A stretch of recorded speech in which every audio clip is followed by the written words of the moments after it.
BFM Business, 15h, 18h, l'émission 100% Bourse. Intégral Bourse, Grégoire Favet.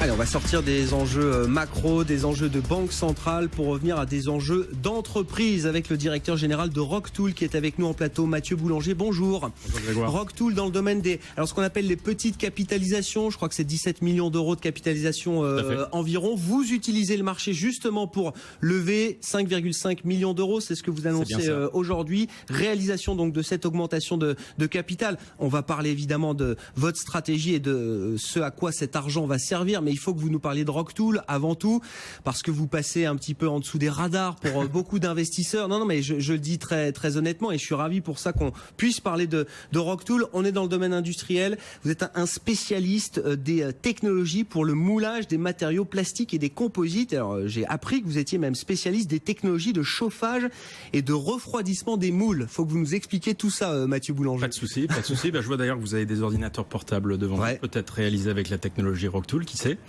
Aujourd'hui, la technologie Rocktool permet d'utiliser l'induction très rapidement dans les outillages. Alors, ça sert à quoi? Ça permet de faire des pièces plastiques plus rapidement, plus jolies, souvent de pouvoir éliminer les peintures, mais aussi dans le composite, de travailler les épaisseurs, travailler la légèreté des matériaux et de se tourner vers les applications les plus importantes qu'on a autour de nous. L'intérieur d'une voiture, l'extérieur d'une voiture, des pièces plastiques pour l'électronique, comme on disait, les ordinateurs portables, les tablettes, les téléphones. Donc aujourd'hui, c'est vrai qu'avec cette technologie, on se tourne vers les grandes marques, vers les industriels, pour leur proposer une solution plus adéquate avec des cahiers des charges qui sont de plus en plus compliqués. C'est très intéressant parce qu'il y a deux aspects. Il y a à la fois les propriétés du matériau qui sont très très importantes, mais l'aspect design, vous l'avez dit, enfin, ça devient même un cœur aussi là dans le développement de ces grandes marques. C'est un petit peu pourquoi fin 2015 il y a eu un petit peu cette remise en cause sur comment expliquer la technologie, comment la simplifier dans l'explication. Le secret, c'est plutôt passer du temps sur les avantages. Pourquoi on utilise Rocktool? On utilise Rocktool pour arriver à des niveaux de finition optimales. Une brillance très très haute ou un grain mat comme par exemple une marque qui recherche une matité optimale. Donc tous ces avantages-là, on les a quantifiés et on travaille avec les grandes marques dans différents secteurs, dans l'électronique, dans l'automobile, dans aussi les produits et les biens de consommation. Et c'est pour ça sur 2016 qu'on a connu cette croissance intéressante. Alors vos clients sont, j'imagine, pour beaucoup des industriels, mais vous parlez avant tout de marques, parce que c'est bien avec les marques et les grandes marques que vous voulez travailler, plus qu'avec les sous-traitants ou les fournisseurs. Vous travaillez avec eux aussi, j'imagine, bien sûr. Ce sont nos clients. Ce sont vos clients. Mais ce sont plutôt nos partenaires. Les grands industriels en France et à l'étranger sont nos partenaires. C'est avec eux qu'on va réussir à convaincre la marque. Par contre, on doit expliquer à la marque. Il y a un travail de pédagogie, d'explication. C'est pour ça que ça a pris quand même quelques années pour en arriver là. Vous savez, aujourd'hui, Rocktool a un conseil d'administration qui nous a donné confiance, qui est très fort et qui se tourne vers comment faire accepter la marque par le plus de marques possible à l'international dans différents territoires et segments. Alors ceux qui nous suivent en télévision voient les images qui défilent derrière vous, mais effectivement, ce sont. Alors, il y a des objets du quotidien. Alors là, on voit, ce sont des machines à café bien connues, Nespresso, mais enfin voilà, tout type de clients dans le téléphone portable. Vous parliez de l'électronique grand public, l'automobile. Exactement. Je vais prendre l'ordinateur portable parce que je pense que c'est une synthèse intéressante. C'est-à-dire que on a certaines pièces sur les ordinateurs portables qui étaient peintes. Grâce à la technologie, on arrive à un niveau de finition qui a permis d'éliminer complètement les peintures. Donc c'est mieux pour l'environnement, c'est moins cher pour la marque et c'est également un rendu meilleur, mais également on travaille sur des matières chargées en fibre de carbone pour l'allègement, la robustesse et c'est des pièces qu'on utilise tous les jours.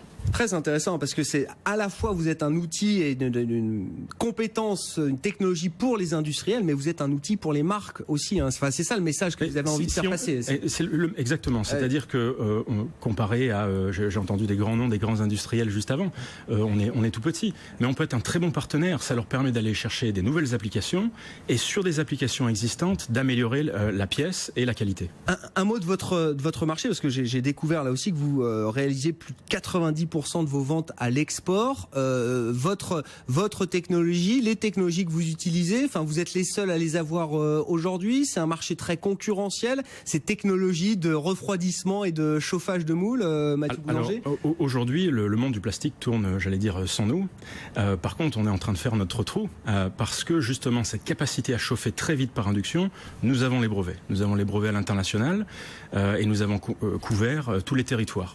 Le secret, c'est surtout être continuer en permanence d'innover sur le process, donc répondre aux besoins du moment sur ces pièces qu'on vient de commenter, mais continuer à innover pour aller chercher d'autres matières. On se tourne également vers le métal. Le métal est une matière qui est injectée, qui peut être moulée comme un plastique ou un composite. Avec la technologie, on commence à voir des choses intéressantes. Donc cette levée de fonds va nous permettre de répondre aux besoins de recherche et innovation, et puis ce déploiement à l'international pour continuer à exporter correctement. Bon, très forte croissance quand même. Alors je donne un peu la mesure de ce qu'est l'entreprise aujourd'hui. C'est une cinquantaine de salariés, c'est ça. Exactement. 6,3 millions d'euros de chiffre d'affaires réalisés l'an passé. Mais voilà, croissance de quasiment 50% de vos ventes. Là, il y a quelque chose d'exponentiel qui est en train de se mettre en place. Nous sommes en ce moment au Salon des Composites à Paris, le Salon GEC, le Salon des Composites. Et on m'a posé la question. Et c'est difficile de répondre alors qu'est-ce qui s'est passé. Je pense que c'est tellement d'années de travail pour évangéliser, pour parler de la technologie, se tourner vers les marques, voyager, aller les voir dans différents coins du monde. C'est un petit peu le grand rendez-vous 2016, comme si certaines marques se sont rendues compte, ah oui, finalement c'est disponible, on peut l'utiliser. On a su aussi ouvrir la relation aux industriels en les tournant sous forme de partenaires, travailler à leur côté. Parce que c'est eux qui font tourner la boutique, qui savent réaliser ces pièces. Nous, on est juste là, un peu comme un add-on, on vient améliorer la qualité, les aider pour répondre aux besoins des marques. Et il y a un certain nombre d'actionnaires avisés, on va dire ça comme ça, qui vous suivent. Alors j'ai vu qu'il y avait le fonds Nextage, il y a la société de gestion Innocap également, qui font partie de vos actionnaires. Ils vous ont suivi sur ce nouveau tour de table. Et pourquoi avoir choisi l'option du marché aussi, Mathieu Boulanger? Alors, je vais répondre à votre première question. On a beaucoup de chance parce que dans cette levée de fonds, on a démontré deux choses. On a démontré qu'on a un cœur d'actionnaires existants qui nous font confiance et qui a réinvesti. Même si, de temps en temps, il y a de hauts et des bas, comme dans toutes les sociétés qui grandissent. Et également, on a pu faire rentrer des nouveaux actionnaires. Au conseil d'administration, on a aussi la société Flextronics qui avait déjà investi en fin d'année dernière et qui fait partie du conseil d'administration, donc un très grand industriel. Donc ce groupe est tourné vers l'avenir, a beaucoup d'ambition, a donné la confiance au management.